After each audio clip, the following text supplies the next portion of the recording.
Hello SGD, I'm going to intro a new series which is going to combine many different elements together and create a more coherent picture and get some sources together and put things right. And so I have a great pyramid secrets of Enoch, Hermes Trismegistus, Pythagoras, Heliopolis, the Temple Mount in Jerusalem, the Kaaba, Baalbek, Heliopolis, and esoteric traditions as well as many other factors, but using the Great Pyramid as a base. And this will be based around weights and measures, what can be measured, what can be weighed, as well as existing surviving texts, rather than prophesized texts. So I'll put these playlists in the description because it's got a lot to do with Seshat, which is linked to Thoth. We'll also be looking at Nuar and Fuzi and the Heliopolis series. These playlists, I'll put these in the description, and there'll be other sources in there as well. So let's begin with the Great Pyramid. 440 Egyptian Royal Cubits. I did a series on Egyptian Royal Cubits, so each side is slightly different, but if you take the average of all four sides, the Egyptian Royal Cubit, pi over 6 meters. Therefore, if I was to draw a seed of life or create a hexagon with a 1 meter diameter, it would break the circle. The circumference would be broken up into 6 units. That would be pi over 6 meters. Now I've rounded it off slightly there. It will be 0.52359 meters. So I'm just going to round this off to that decimal place, and therefore the rest of it would be 2.168 meters. Again, rounding it off just to get down there. You can do it in your calculator, get the exact numbers, but just to go through it quicker. So 1 meter diameter circle, create a hexagon on the inside, seed of life, basic unit of or Euclidean geometry, sacred geometry, however you want to put it, is 1 Egyptian Royal Cubit. So 1 meter in the cubit via the hexagon and the seed of life. This is the same pattern that can be found at the Siron, carved into the walls there. So the meter and the cubit are nicely linked through geometry, but they're also wonderfully linked through time. So now instead of a 1 meter diameter, we have a 1 meter radius. And 30 degrees, the Giovanni Riccioli, the pendulum, it'll be at a shallow angle, no more than 30 degrees, which would be pi over 6 radian, or pi over 6 meters, which is 1 Egyptian Royal Cubit, so therefore 1 second pendulum, so 86,400 seconds per day. So the meter, the second, and the cubit are very nicely linked. The meter, the Egyptian Royal Cubit, I must specify, and 1 second of time. So pi over 6 meters is also linked, and it goes much further than that, because we'll also be, so the pyramidion capstone that was found at the Red Pyramid, which is 1 meter high, pi over 2 meters, or 3 Egyptian Royal Cubits wide at the base. It was later, well, that's, what have they done to it? It's horrific, but either way, we still got plenty of evidence to look into. So the pyramidion found at the Red Pyramid, 1 meter high, pi over 2 meters wide, creates 11:7 ratio, which is the same as the Great Pyramid itself, and that in itself will then incorporate pi and phi.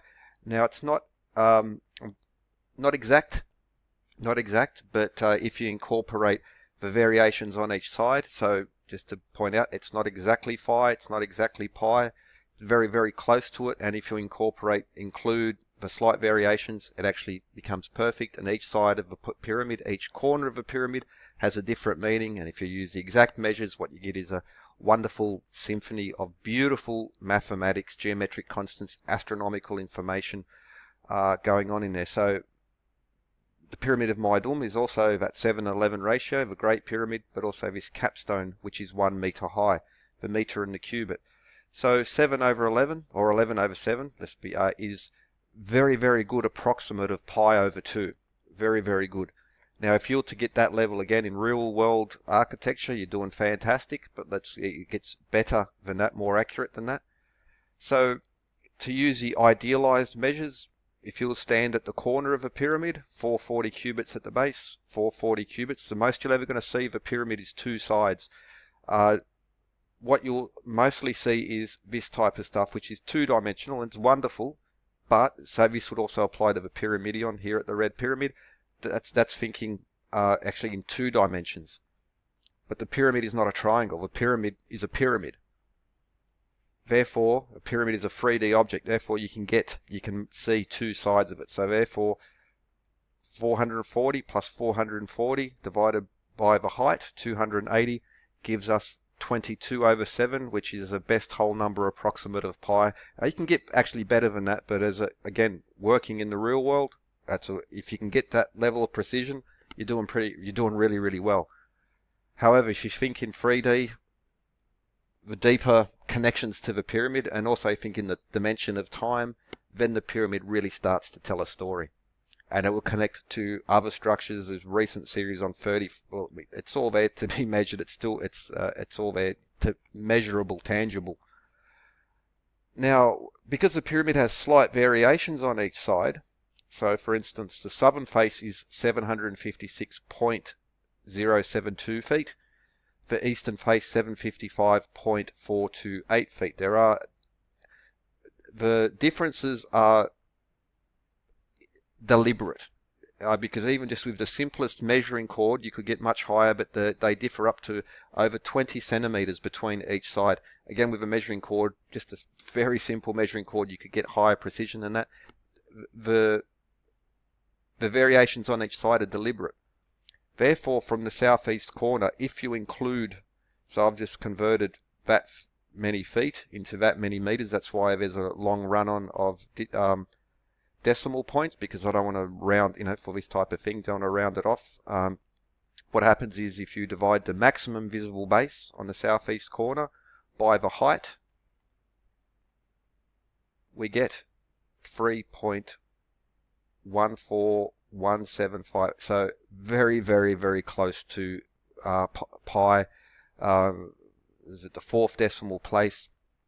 Again, if you can achieve that level, you really need to be working with super high precision modern equipment to get that level of accuracy.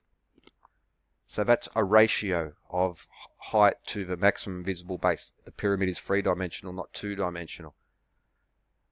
Now, on the inside of the Grand Gallery, I've put it in meters. It doesn't matter what unit you count. Doesn't matter meters, feet, jelly beans, or doesn't matter, because if you multiply it by pi, you get the height of the Great Pyramid. Now, if we measure the Great Pyramid, we go to the southwest corner. Each corner of a pyramid has a different meaning. The southeast corner is ratios. The southwest corner is measurement, and especially meters. Now, the southwest corner, if we take the maximum visible base minus the height, we get 314.1707712 meters, which is pi times 100. Now, okay, but that's a different number, the 5 and the 7 there, but we're talking about 1 centimeter. Now, again, the surveying of the pyramid, but also the margin of error in any type of, even with the most modern tools, because defining exactly the corner, well, we're 1 centimeter out. Now, the King's Chamber, the King's Chamber, or the so-called King's Chamber, is on the inside, there at the end of the Grand Gallery. Its perimeter is 60 Egyptian Royal Cubits, which is, by definition, pi over 6 meters. So that's, now, I've rounded it off and multiplied it by 0.5236, but even then, it's 0.008 millimeters. Now, again, that's less than a hair, much less than the width of a human hair. So super, super high connections. Now, what's interesting, consider as above, so below. As what's on the inside of a pyramid is on the outside of a pyramid. The Grand Gallery is a phi ratio of the height. The southeast corner is pi ratio of the height, the Grand Gallery. The southeast corner is a ratio of maximum visible height to base length. The King's Chamber is pi times 10 measure. The southwest corner is pi times 100 measure. What's on the inside is always repeated on the outside. It's in a ratio. It's also in a measurement. So they've told us that just in case you miss it, just in case you call it coincidence, well, then explain this one, then explain that one, and then it's on the inside is also on the outside, and that in itself is very as above, so below, which connects us to Hermes Trismegistus, where we'll find the mention of as above, so below on the emerald tablet. In the next episodes, I'm going to go through the records of Hermes, Enoch, and others. But now let's go back. So pi, 7 over 11, the meter, the cubit, and the second. Now let's look at the foot. Alan Green, I'll be linking something of his in here as well. Fantastic. He really does serious research on this and found some amazing connections. But he was also the one who pointed out to me that the foot plus the cubit plus the meter is 6 feet. Well, 5.999 feet if you want to round it off. But that's, to be super accurate, that's a distance, that's a margin of error of 0.39624 millimeters. 0.4 of a millimeter. Again, 0.4 of a millimeter. All right. Now, mention the Salamis stone. Mention this often because it incorporates the Doric, the Ionic, as well as the allegedly modern English foot way back at least 500 BC. And the Salamis stone. So at 3.84 feet, the width is the square root of 5 Egyptian Royal Cubits within 0.37 millimeters. 0.39 mils. So the margin of error within the margin of error is extraordinarily small. And again, the previous upload to this in regards to pendulums and the margins of error between these, the margin of error contains the deeper level of information. Think about it in 3D, then include the margins of error and include the slight discrepancies between each corner. What you get is profound information coming from this, what can be measured using the best survey data, and it's all there. So the foot, the cubit, a second, the meter, and pi, all coming together. Man is the measure of all things, as they say. I'll be linking this in the description because Alan Green, talking on the Dan Winter channel, what he talks about is a recent trip to the pyramids, and they had to do very sneakily, they had to bring in some measuring equipment and the 8-sided pyramid. Exactly, it's 8-sided, and what Alan Green and co did was to try and measure the indentation of there. And what they found is that it was approximately 37 inches. Now, pi feet is 37.7 inches. And I pointed this out to him. Yeah, so we have multiple levels, multiple units of measure, all coming back to pi and these other aspects. Now, so this is all joined together, measurable. If you want a top read in regards to Hermes Trismegistus, the occult, the esoteric sciences, the origin of modern sciences through Hermeticism and alchemists, The Forbidden Universe by Lynn Picknett and Clive Prince, highly recommend it. I'll also be linking this video from Myth Vision podcast. They speak to Robert Sullivan IV, 32nd degree Mason. He talks about the Royal Arch of Enoch and the connections in there.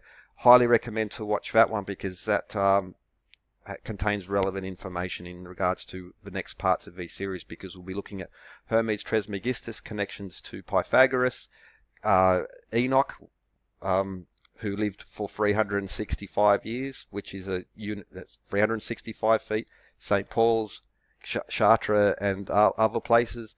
Now, we'll also be linking it to the Temple Mount in Jerusalem, the current Dome of the Rock, the mosque there, but also Solomon's Temple, the Kaaba and Mecca, which will also be linking to the Great Pyramid, to Heliopolis in suburbs of Cairo, also Baalbek, or as it was later called, renamed Heliopolis. And this will all link to the Great Flood, also the Ark of Utnapishtim, and esoteric traditions because of Columba and the Ark in especially Masonic tradition. Stay tuned. Have a good one.